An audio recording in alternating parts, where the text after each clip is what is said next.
In this video, we're going to be talking about how to fix Bank of America app login problem. So let's get straight into the video. There are a couple of reasons why you could be facing this problem. So the first could be incorrect online ID or password, forgotten online ID or password, app not working, account locked due to multiple failed accounts or attempts, and then outdated app or even network server issues.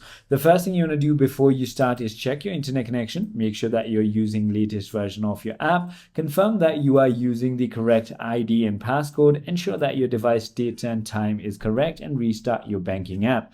Now we're going to be looking at all the things that you want to do. The first thing you want to do is make sure that you are entering the correct online ID and passcode because normally passcodes are case sensitive. It is pretty common to get this wrong. If it doesn't work, simply click on the forgot password tab on the bottom and then follow the steps to create a new passcode. You can also try to recover your online ID. If you forgot it, simply click on forgot online ID and follow the steps to retrieve it.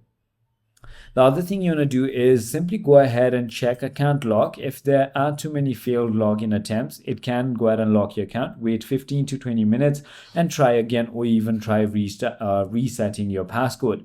You can simply go ahead and try updating your application and checking your server status, restarting your device. And the best way to solve it, if none of it works, is going to be by contacting Bank of America customer service.